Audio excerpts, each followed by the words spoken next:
Let me just check one thing while it is being told. And that is Ulysses. Fuck. You are very excited. You're very excited for this. So, hey, what is the best thing to do than that, you know? Okay. Remember fresh details of the livelihood of your character. Fuck. Okay. So, last campaign, the start, a bunch of us, quote-unquote heroes, were given a message in the form of a bird telling us to go to the boar hunt. You're sure it was only a bird? I'm bullying you. You can proceed. I hate you. I hate you so much. So, we're a person named... How do you pronounce it? Kyra? You have it. Okay. You have it. Come on. Told us that an oracle, I think, has a prophecy for us, and that we gotta prove our worth. And so, she sends us on a quest to find a boar. A boar that's been running amok in certain towns and killing people. And so we went and found the boar, killed it, and she also told us to sacrifice some of the boar parts to for the gods, for a certain god. And which god? To be careful about. Which god? Oh god, what god? I think it's in the. No checking the list. No checking the list. Damn it. I wrote it down, I think. You phone a friend? Phone a friend? Yeah, phone a friend? No, I don't remember the name. I think it was one of them, but I know we made another one upset maybe, and she told us to follow her to beat the oracle, and that's all I remember. Okay.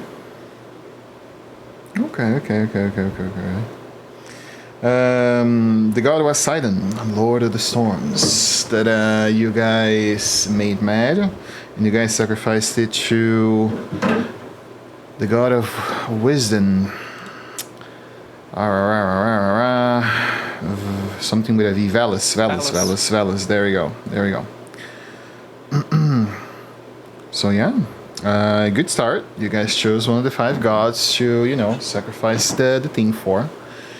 What you will gain out of it, who knows? But you guys certainly will achieve something out of it. Don't worry. And yeah, you guys are the 6 of you. The 7th will be taken. Are being taken back to the Sour Vintage for a night before taking upon the road towards the Temple of the Oracle, which is about 2 days' travel past the mountains in the direction of the great city of Astoria. Upon arrival, you guys see that it would be you guys done this voyage during the afternoon, so yeah, you would definitely be on the evening of the same day, arriving back in the Sour Vintage. Let me take you guys there.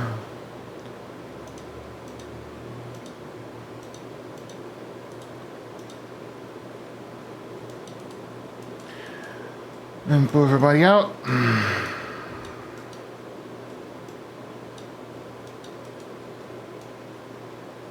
There's the Monkalite. This 2. One died, one is forgotten because I completely forgot you adding an initiative.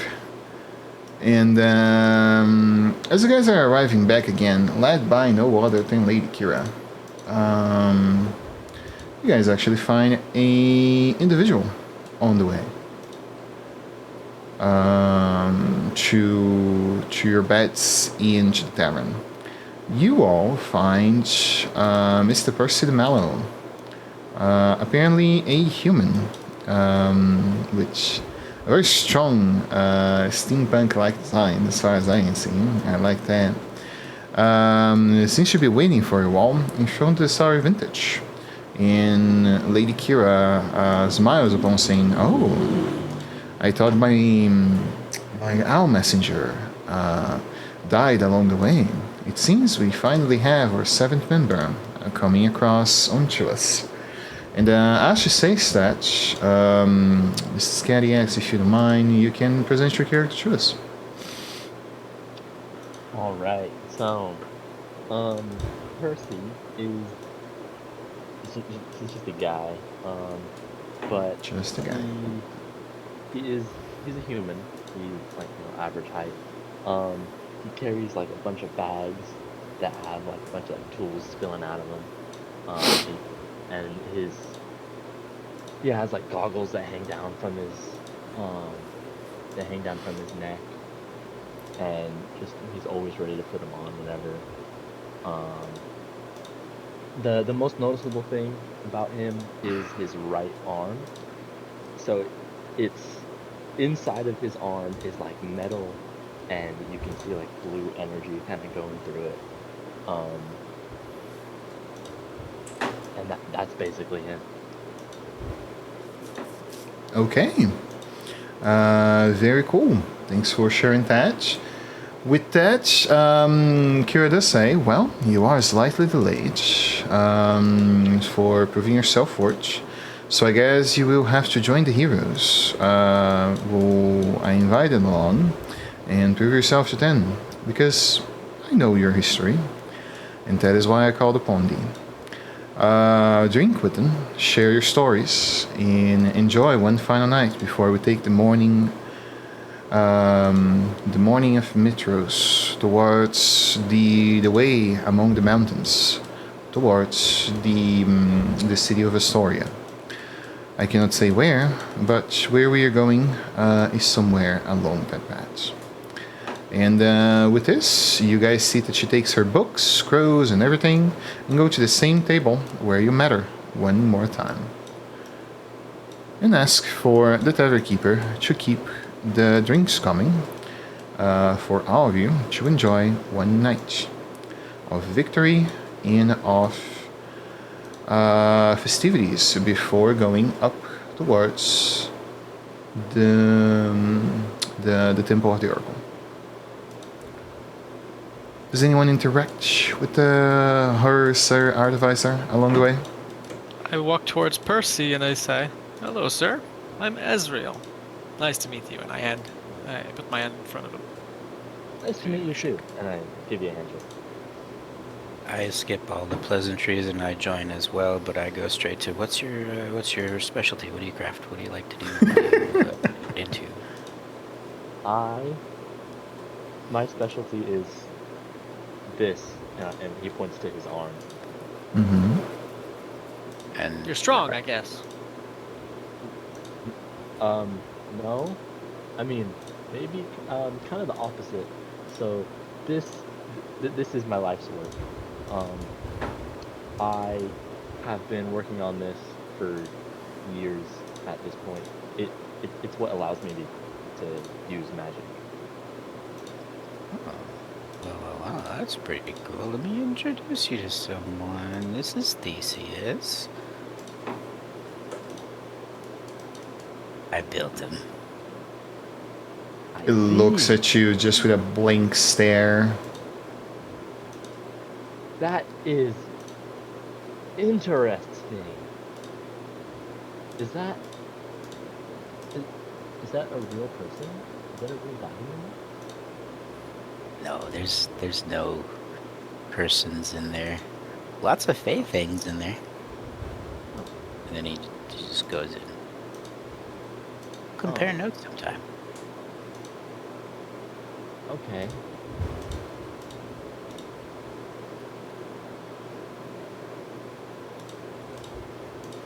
Boom. There you go. I think we have about everything. Slowly, let's position people. There we are.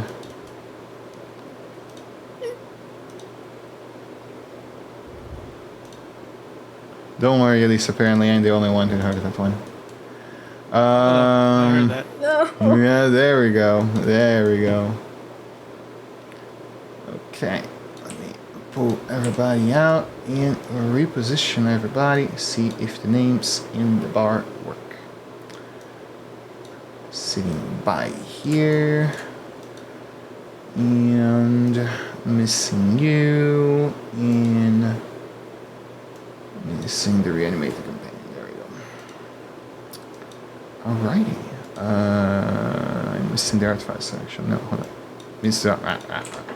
Yeah, I got two of the same person. There you go. Forgot this one. Alright. The tavern sounds quite chill on during the new of the night. Tavern.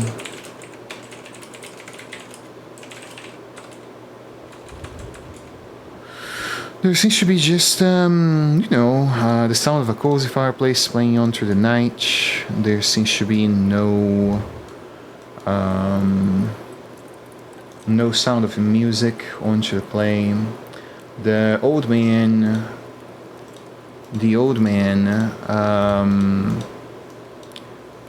takes up some mugs with wine and ale and begins to serve you all around. He comes and goes and look to Athanasius. He, do a respectful bow. Comes outside. It takes some time for the drinks to arrive. I would say some 5 minutes. And he begins to distribute them among the people.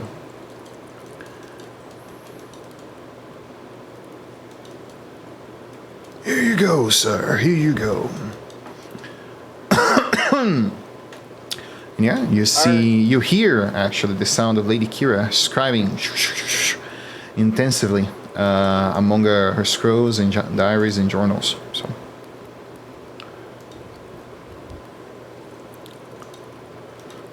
Don't mean to disturb it. What are you scribing?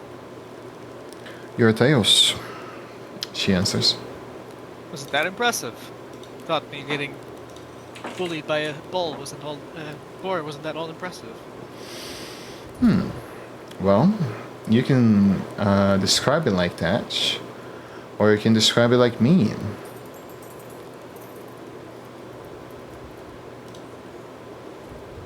Writing tall tales about us, then?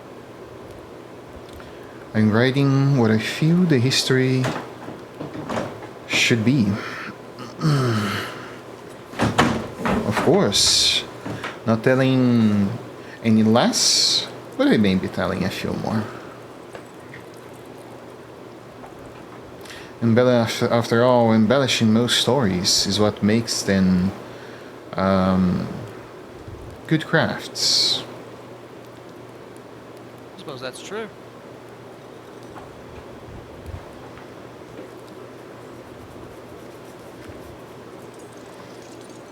You Alex said is we'd meet gonna the ask. Oracle. Sorry. I was gonna say Alex is gonna ask if she can read over the tale. Yeah. That Kira plans to. The tale would read as follows. The great heroes who traversed across the great heartlands joined up together among many origins. It seems that they still hold doubt about their own company which they keep. Some are familiar to one another. Others are still unclear on what they desire for themselves. But they all band together for one reason: to discover their prophecy and fade upon the origins of the world. This is what she has so far. And she, from time to time continue writing, and you see that she passed the pass up her the back of her feather from her pen into her chin, her cheeks, and go back right. And each time you ask for a read, she gives it to you again. Does sound rather grand. I don't dislike it.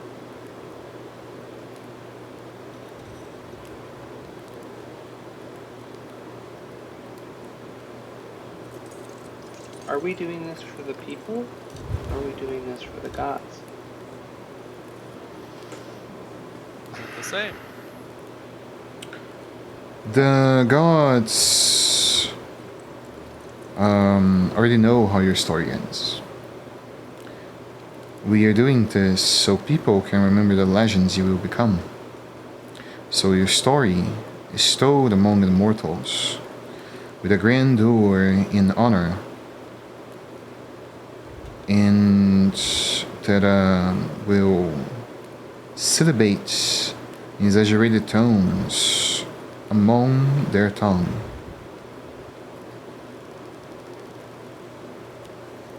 That is why we make history.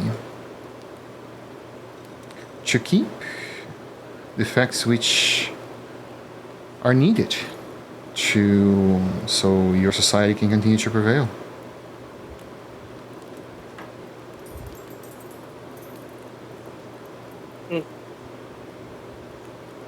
I don't know how I feel about society. Why don't you think on it for a little bit and tell me? So, it would be an intriguing fact to be shared over a mug of wine, the heart of a fireplace, in good company.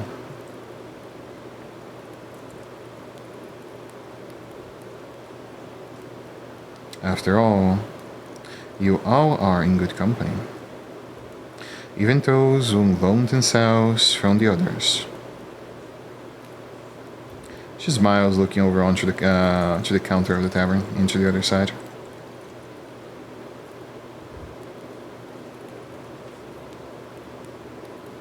You need a society too, then? My brother haven't been part of it for so long. Do you truly It is believe in society. that? Kira asks. Can you repeat? I didn't hear that. Do you truly believe in that? Kira asks.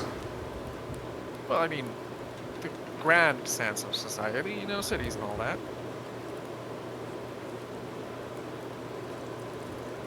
Do you believe that only because you are not within a city, you're less part of a society then? Well, definitely less directly. A lot of it is new to me. Quite a lot of fun, though. What do you think of the things you see? What Well, humans built in the times you were not within their walls?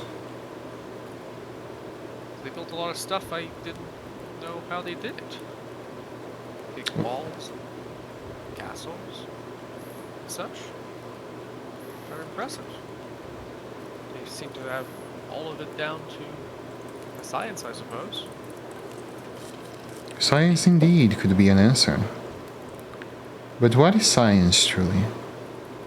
Is it so different from the power that the gods give us? What if Valis told the mortals about his knowledge? I think it would be her gift also, don't you think? Yeah, I think it's wonderful knowledge. I'd like to know more. She smiles. And then go back to the question towards the druid and ask, so, do you believe that it is bad that they hold this knowledge? Knowledge in and of itself is not bad. But the forest is better. The forest holds everything. That is where the Great Mother gave all the gifts needed for livinghood to her children. This indeed is true. But as her children grew, they found the gifts of her mother insufficient. And you see that she looks towards the scrolls and the things which she holds. There seems to be a semblance of sadness. Not sorrow, but sadness in her face when she mentions that. I have never found the gifts of the mother to be insufficient, but I know the people have. You're one of very few, she smiles, and gets back to scribing. So, Mr. Percy, she shouts from afar, did you get yourself accustomed to this group yet? Why don't you share a tale of yours to us? I don't have that many tales that would interest you. Interest most people, probably not. Is that so?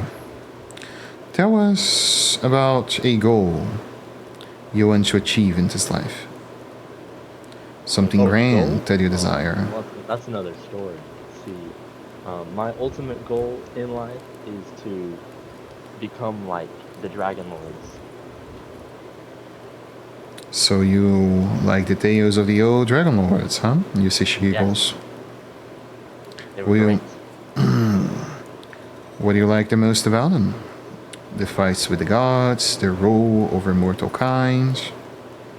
Which part of their story appeals to you the most? Just, being free. Do what you want. You got a dragon that you're riding about. But is it freedom to subjugate a creature as powerful as a dragon? It's not. I don't think it's subjugating. It's like a bond between you and your dragon. I've seen that bond turn, and the fire that it creates. Yeah, well, don't do that. There is those that believe the dragons are a creature that a magnificent creature. Indeed, it brings dragon fire.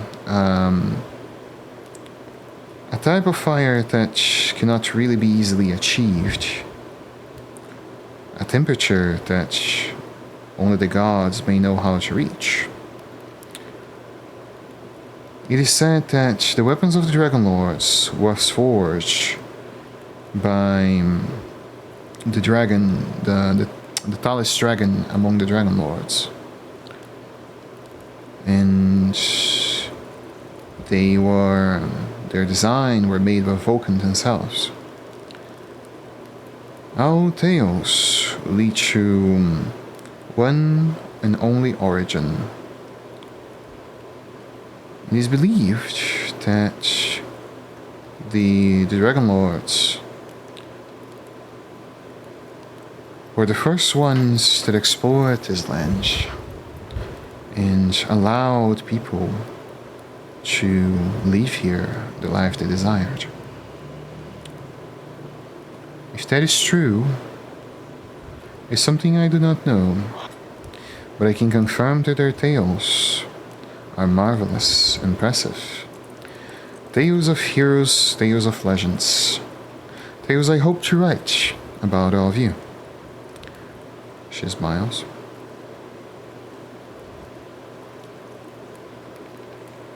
And gets back into writing.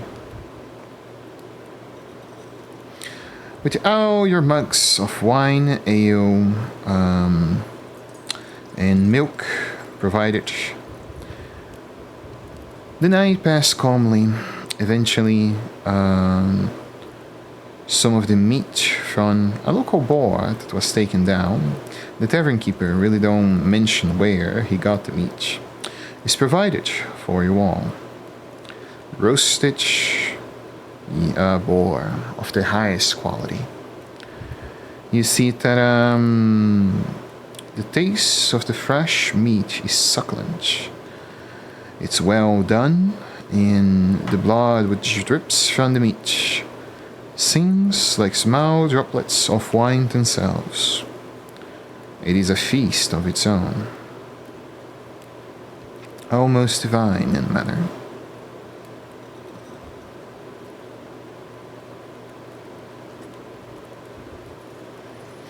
For those that prefer the things from nature, a basket of strawberries, apples, and grapes is provided.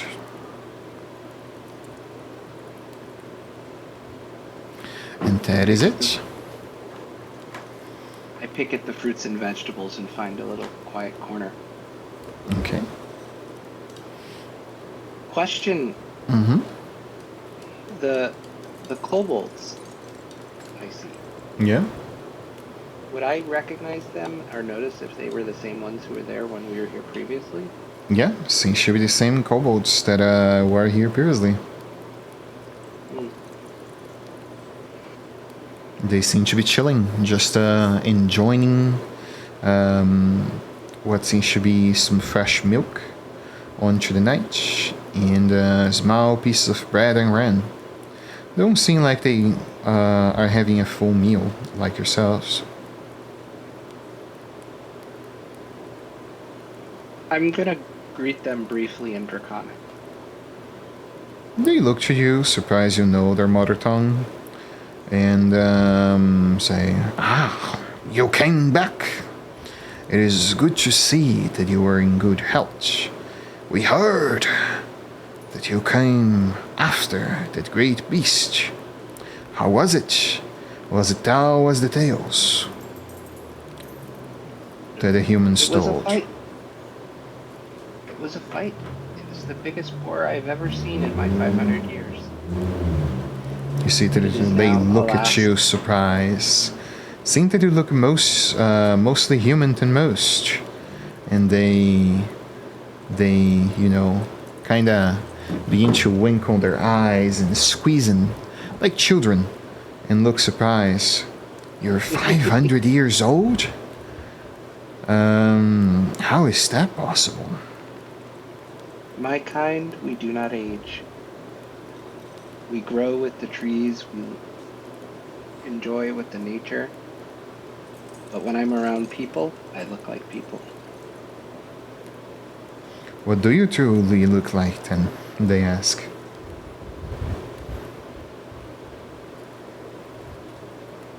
I'm like people, but not. But like a tree, but not. So do you have layers? Layers? It Yeah, have seems you ever like cut off someone a understands half? Draconic. None. Do you understand Draconic, Mr. Caden? Nope, I don't. Damn Yep, it. then fuck that up. Fuck that try, up buddy. slightly there.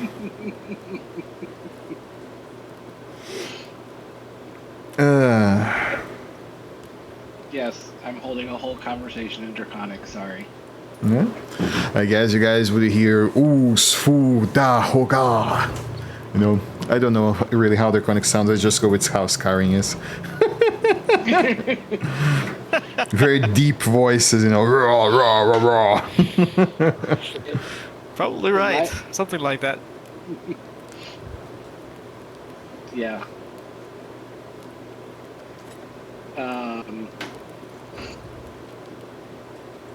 Well, oh, sorry, I lost my train of thought.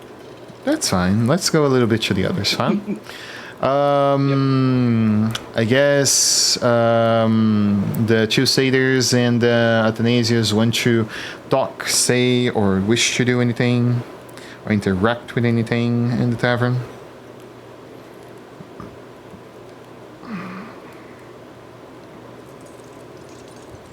No shot, no call. All right. Back at the table, does any of the ladies and the other satyr want to do anything? Alexandra's gonna ask, since she likes to do a lot of research and know knowledge, she's gonna ask if she can peruse all of the material that Kyra has, if she's allowed.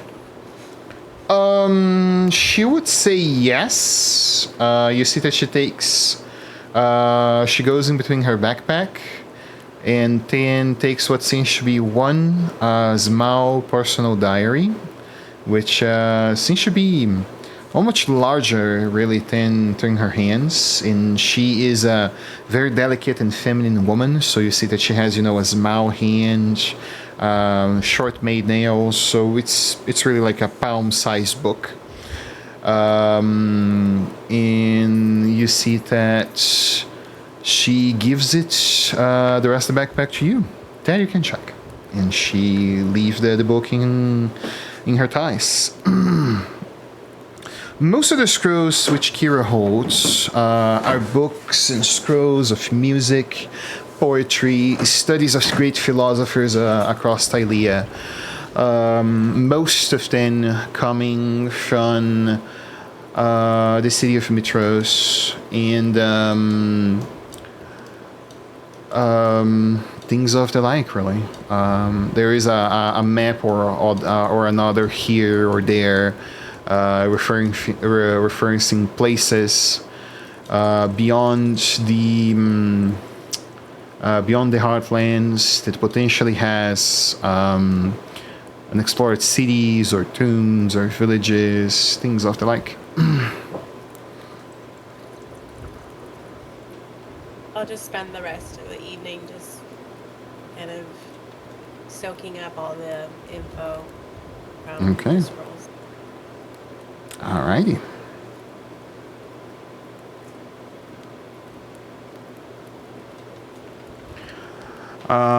Is the pirate ready to yar? How could you? No. I'm just going to continue drinking and eating and listening to everybody else. Okay. No yars tonight then, got it. Going to the next person, returning up to the druid then, since the druid was in roleplay with the kobolds. So Yeah. I finished telling them about the experience of fighting the boar. Mm-hmm. And They look complain very a little. impressed, and there is multiple small little claps. Hey! And then I lament that we didn't sacrifice the boar to Thylea. You see that they nod, understanding that the Great Mother is indeed a great provider for our kind. She is out the trees, out the earth, and gives us many juicy fruits. You see that they have cherries and some berries there, and they ate it while they reference and reward the name of Tylea in gratitude for what they can eat, basically. Yes, she is the great provider. What brings you to this part of the world? The old man gives us food. So from time to time, when we don't want to hunt, we come and enjoy warm fire. And we just stay around our time here. And that's it. I see. Well, may Thylea keep you and bid you safe travels. You see they don't reply with any religious way. Normally, your friends from the Enclave would, but they understand and nod and simply say, same to you. Mm-hmm. They don't seem to be worshippers of the same faith. Let me pull my material here. And Maybe third time is the charm. The Skaden, Perseer, or Athanasius want to do anything before I close the night and we start our voyage across the woods into the morning. I mean, I think Caden is just nerding out with Percy. All right, so whatever. role play on that. Come on, don't be shy. Start a topic of nerdiness. We're all here for it. Well, what do you use for a power source in that arm of yours, Percy? Is it biokinetic? I mean, do you have it attached to an external source? You know, he really gets into the details. And then he, like, really rambles on about the iron bark and the thorns that he's used through crafting purposes. He, like, gets into the crafting topic pretty heavily. And the bark and the trees and that gives that that the thing power.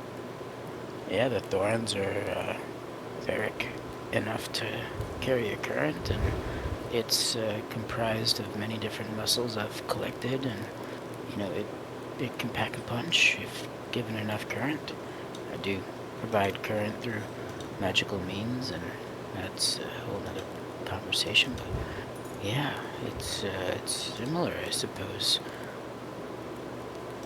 Biokinetic electric reaction. Yeah. This thing is so essentially what I did is I took a regular non-magical item and I enchanted it in a way that made it sort of enchanted, but not really. And then that made it enough so it can channel magic through it.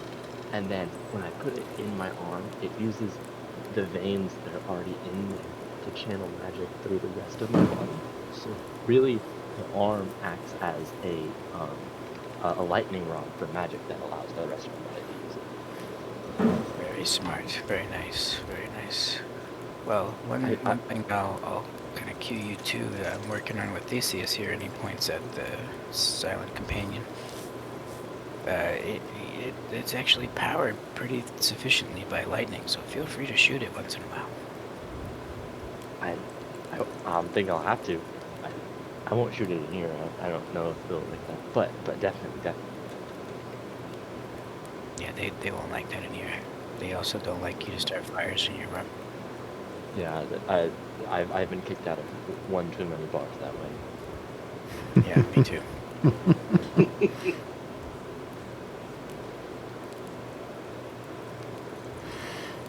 All right. I guess you, Carino, just chilling. Yeah. Okay.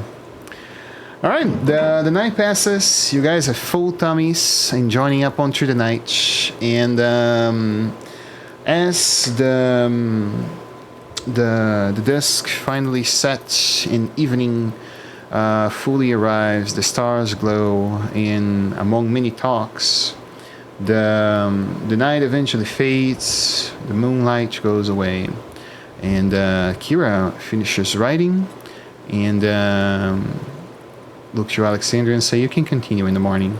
She picks up her stuff and go to her room, allowing you guys to follow to yours. Do you guys do anything on your rooms, or do we just close the night and go to the next morning? I sleep outside next to a tree again. Okay. How does like downtime work with crafting? You same rules as the previous table. You use downtime in between sessions. Okay. If you want to do something, ideally you would do it in a large settlement. Astoria is right after we visited the Temple of the Oracle. So when you guys arrive in Astoria, you can do whatever you wish with your 3 days of downtime. Okay. All right. You guys cross among the old woods. I actually in the wrong map. Among the old woods, and eventually come across the Great Mountains. Once you come across over the Great Mountains to divide up the path on the way to Astoria, That is about halfway through noon when you begin your walk. And let me actually put the sound of forest here.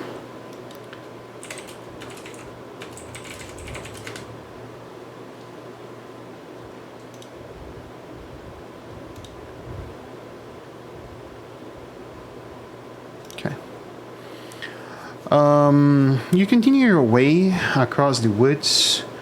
It seems that it may be the presence of Kira. It may be that the path which we follow,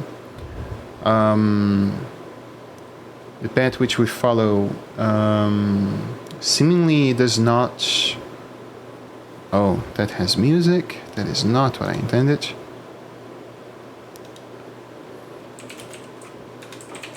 No lyrics.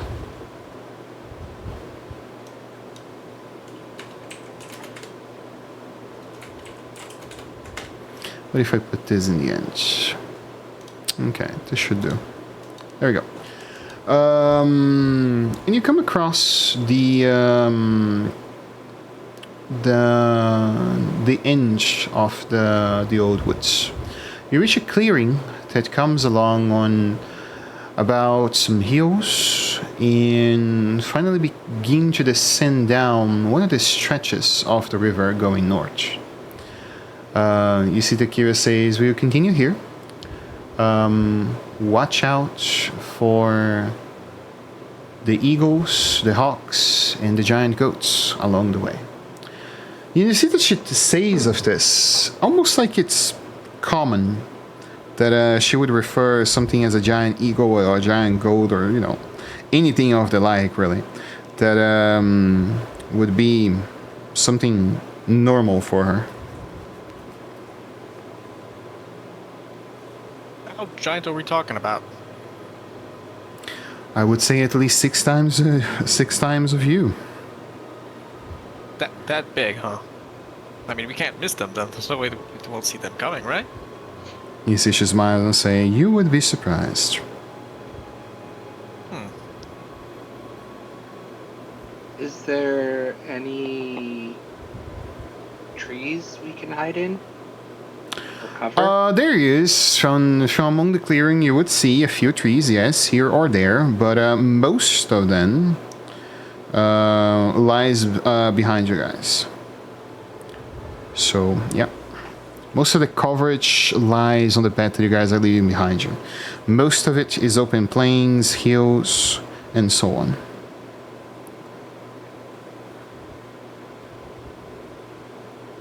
Well, we already Roughly, killed the giant boar. I think we're fine.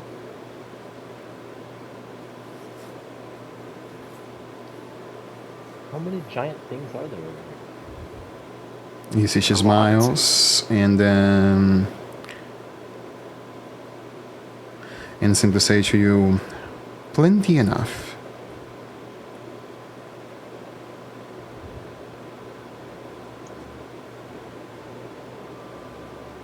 These woods are very old. The creatures are even older.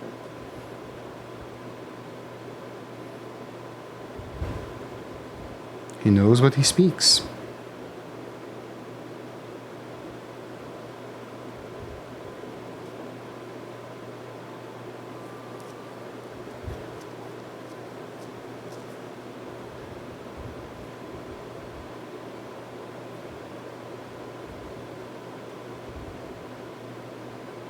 And yeah, with that, she leads you guys deeper across the hills, going more and more closer to your destination.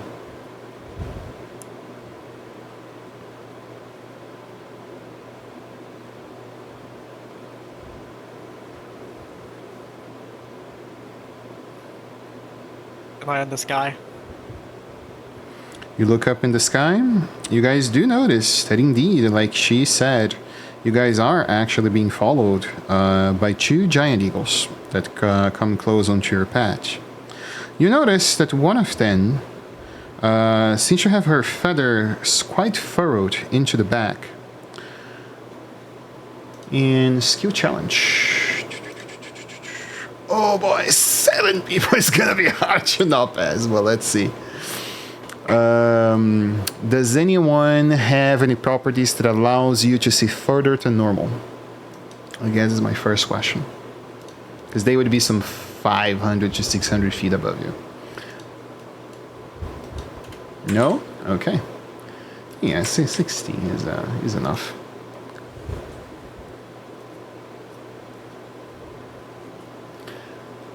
Did I miss one? Oh, I forgot to add one of the players. I'm sorry, Mr. Artifactor. You can roll individually later. Just click on the thing here, everybody. I forgot to add one of the players to it. Everybody fails. That is phenomenal. That is phenomenal. All right, Percy, you can do your own roll. Save your colleagues. What are we rolling? Perception, man. Perception. Oh, perception. Oh, okay. Let me add Percy here. There we go. My passive perception's a 16. Does that count? No, does not count. And no one noticed any special details about these eagles. Phenomenal. Yeah, no, you guys are there. You know, traveling. Nothing really calls too much attention apart from two giant eagles and their shadows from time to time looming over you. I'm gonna. Wow. Pretty bird. Oh, it's not, never mind. It's too far. I was gonna try something. It's too far. Never mind. Divine Sense is only 60 feet. Pass without a trace, anyone? You want to hide from these guys? They're just birdies. There's nothing wrong with them. If you insist. They look kind of cute.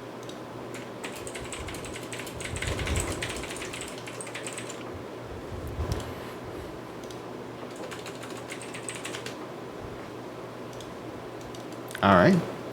You guys continue descending down among the temple, following the Eve River upstream until it ends, and you guys notice that the fall from that specific part of the river actually comes from a waterfall. You see that this waterfall is very far upwards, and Kira looks up, noticing that the eagles are still following you guys. We're going over there. And you see that she passes along the paved patch into the... no, you guys are down here. And you guys continue passing about until evening arrives, forwards past the waterfall. And say, we're close, just one more day most likely. And we may camp without fire tonight. I hope that's alright. I will gladly provide some rations that I picked up with Old Man Farlan into the Sour Vintage, and should pass you guys around some of the rations which you had, mostly bread, beef jerky, and other salted meats. And you see that she keeps looking up to the skies, to the forest. It seems clear something's putting her off. Doesn't require any special insight to do that. There's something wrong. Oh, you did not notice. Eagles, you mean? Sidon was following us all this time. It seems you made him quite mad. I did warn you that would be the case.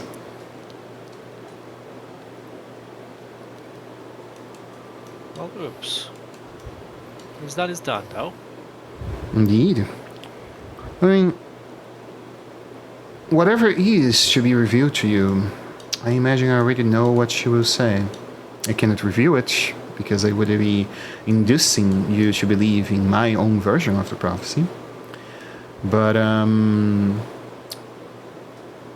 at my point of view, I believe the Titans had their time passed. All of them. She smiles. And that's all she says.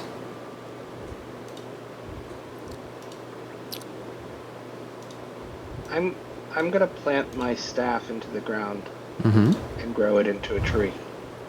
Hey, what that looks like. Describe it to us. So I take, the staff that I've been carrying around that looks like an Mm-hmm. ordinary staff, except for the fact that it's obviously not. Okay. It has leaves and little blooms, Mm-hmm. and I find a nice section of loose dirt, and I Mm-hmm. plant, and I kind of push it there, Mm-hmm. and then take a step back and say grow, and it instantly grows and becomes a big 30-foot tall deciduous tree with big leaves, very easy to climb and hide into. And I climb up into the lower levels of the tree, find a nice gentle spot, and that's where I hang for the night. Cool. Cool. How far are we from the waterfalls? From the waterfall, about half a day travel. You guys really went forward past that. The tree is there for others to take shelter if needed as well. Certainly hide from potentially the eagle. Beneath it. You see, she comments, I'm not that concerned with the eagles anymore. Something else unnerves me. What is it? And she looks over to Athanasius when she says that one, the dead. They're about everywhere. Aren't they, Mr. Gravekeeper? More and more pop up. I had not heard what you said. More and more pop up. Indeed. I do not know what Dakota the Snake and the people who follow the theory are doing. But it seems that the dead cannot rest. They are in quiet recently. What they are expecting to see. Why did they not traverse the river? But only the Lady of Dreams know that. I do not have those answers. It is her domain after all. Well, maybe there's like a pheromone in the air that's pushing them away. Maybe we can study it. How long do we have? You see she smiles and just laugh on that. I wouldn't say such a thing of the dead. Why? Well, you are comparing things to mortals. And life belongs to the mortals. Don't give them hope. That's not something you do. Their time has passed. They must be honored, remembered, and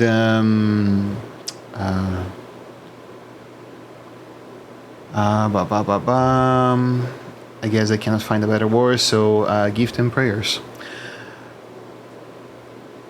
Give themselves prayers, but apart from that, their story ended, which is the saddest thing I can say for them. Under Alexander's breath, when you were talking about death and Mm-hmm.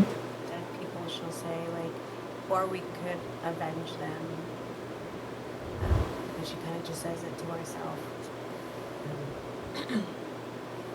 Like, to no one in particular, because she's just thinking of doing something. Mm-hmm. Cool. You see that when you mentioned that and everybody's talking, there is cryptness, something that hold on, let me just see. Who are the associated ones with this? Let me actually open. I think it's on the players. The players. I think the players also have it. Where is the epic paths? There we are. The cursed one, the doomed one, and the lost one. The cursed one, the doomed one, and the lost one. Do we have any of those epic paths here? Yeah. I'm cursed. Cursed one, Doom. cursed and doomed. Oh, lost one, cursed. Okay, so we have all three. All three of you do feel what seems to be a slight sensation of something pulling. Maybe your leg, your hooves, your fur. Maybe the great pirate hat falls off, you know, as the wind blows across it. And it's almost like you feel something immaterial close to you in this moment. It's strange and unregarded, but it's almost like something else is playing tricks on you tonight.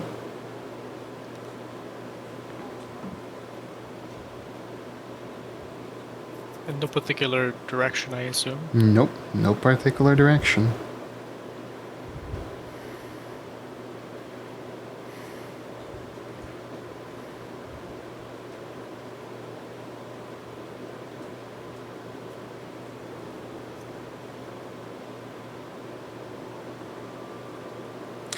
And the night Brother, eventually feels odd. fades. Oh, go for it. Brother, feels odd like these other times. You feeling the same? I usually don't, but this time, I guess I see what you're saying.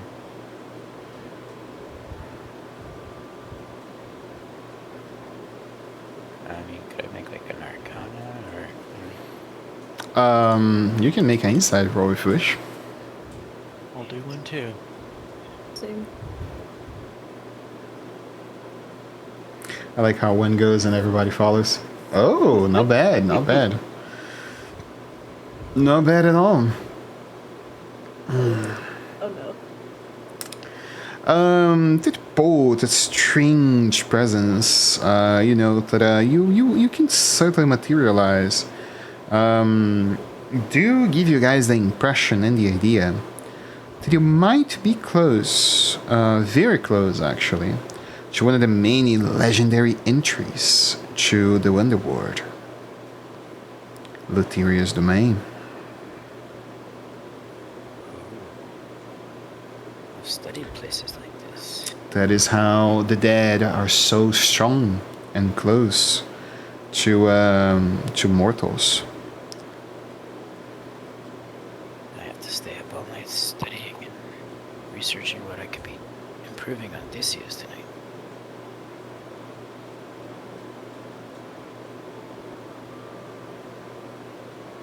You'll, and I would say that out loud to the group. Feel like Lutheria's domain is close by.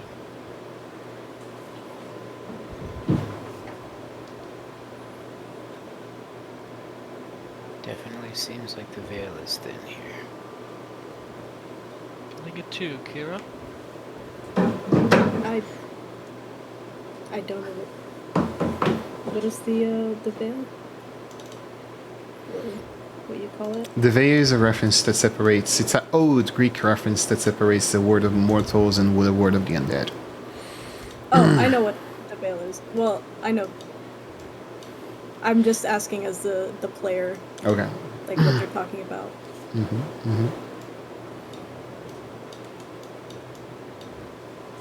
They Yeah. say that the dead are close. Simplest way to put it. I think we're imposing on their territory, not the other way around. They're dead. Not theirs anymore. Oh, but this is their land.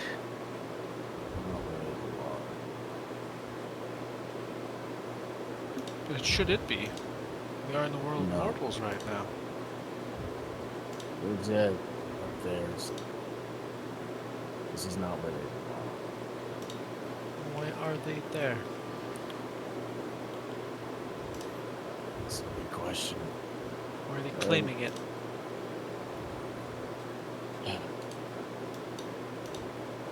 That's acolytes. Titan around these days. Not enough to usher them forward. They're not supposed to be here.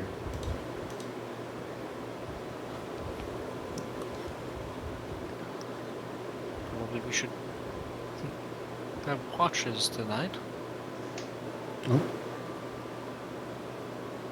just in case.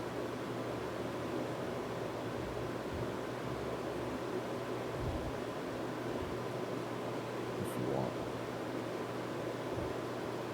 I don't mind taking the first one.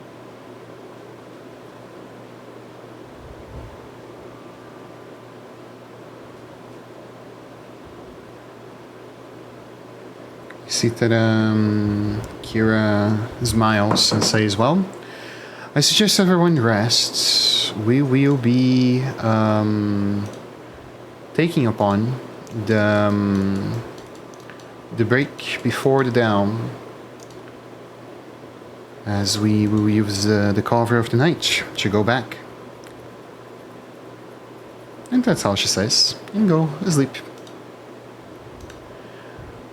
For those of you rolling watches, let me first see one thing. Okay, so something does happen. Roll me perception checks, please. DC 14 and 16. Do first watch, wherever it matters. Give me one moment. Let me just light up the garage. So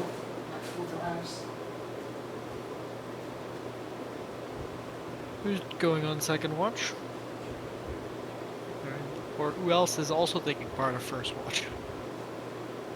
I'll help with watches. Just tell me when you need me. I think I would happily help on first watch with you. Alright. okay, I'm back. Always be awake and annoy you while you try to be on watch.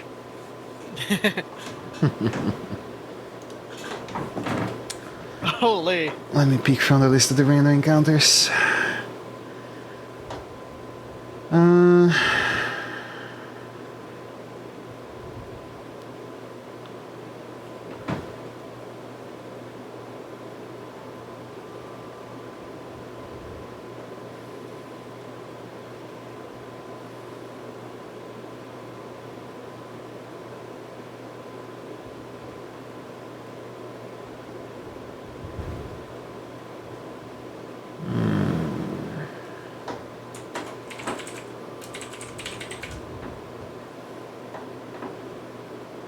Starting the campaign, playing the past, and Is it on the Great Labors?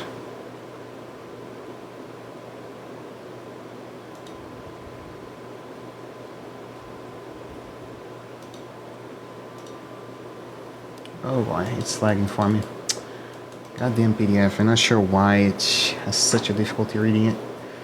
On to the first watch. Nothing really calls upon your attention.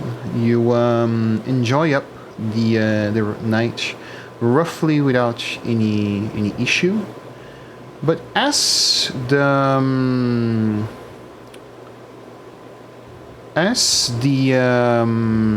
night passes and it takes second watch for Mr. Caden, there's something that calls upon you. You begin to hear the sound of hoofs rapidly galloping across the woods, upon towards the north of where you guys are.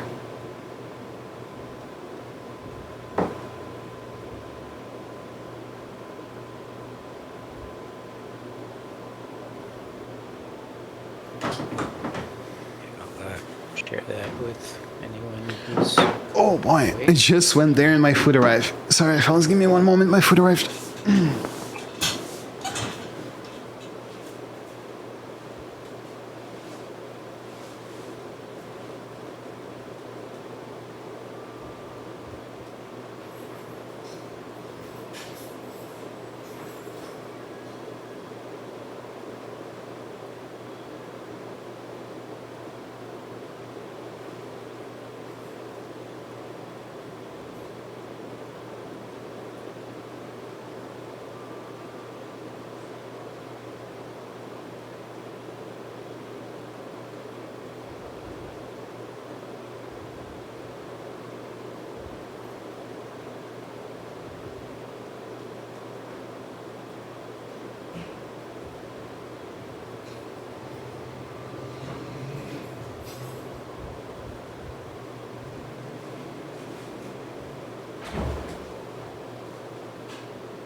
There's this place that I found out that each small little Arabian dog with whatever topping I want costs $1, and the food, the taste is phenomenal. So you go around. I imagine tapping people or whispering things to wake up. Everyone wakes up. Everyone is aware. What everybody want to do? You guys saw a group of centaurs going north. All right.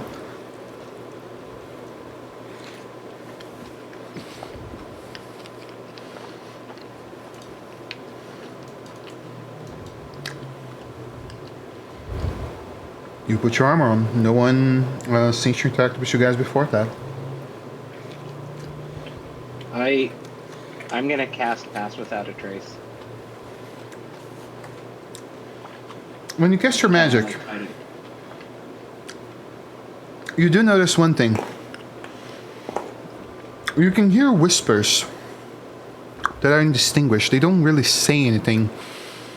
It looks like small little echoes on behind your head that come up and just make themselves known when where and present when you cast a spell.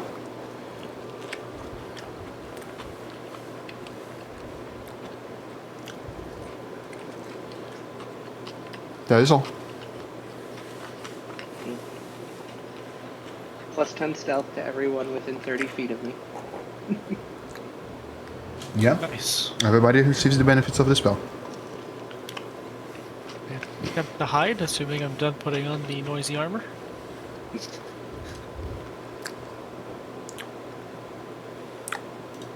Now I have everybody, hopefully. Or do I? Dude, what the fuck is going on? I added Percy this time. Is it not counting him as a character? It just doesn't like me. Oh my god. Plus 10. Plus 10, I don't think Plus that's 10, plus 10. applied. Yep. 14 is the minimum. Roll me a stealth roll, Percy. And Yeah, then I Percy's should there. have- He is a player character there. That's strange as fuck. I should have advantage on stealth. I don't know how to make that into Foundry, but because I have You have advantage on stat, you said? Yeah, under your Just roll an advantage. It should give you the option when you click it. There you go. Nicely done. 28.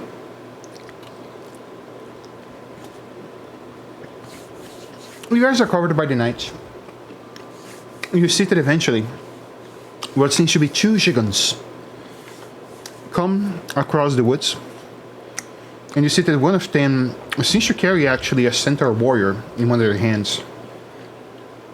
Now, for those that are well educated, we do a history roll. DC 15. Let's see. Where is that? History, show DC. Hopefully now it does. You were missing having yourself configured in the player menu. That's why it was not showing up. There you go.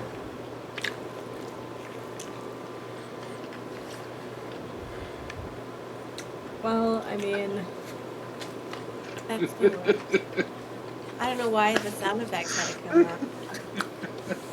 Don't worry. it's my second one today. Mm-hmm. Okay. Somehow I got a good number on that, only. Well. Ezreal and Kilden. Giggons are creatures that are well known among society as sons of the Titans. As much as that statement isn't true, it is well known and revered as such that they are either creations or sons of the Titans themselves, because they are half giantkin and they come from many origins, right?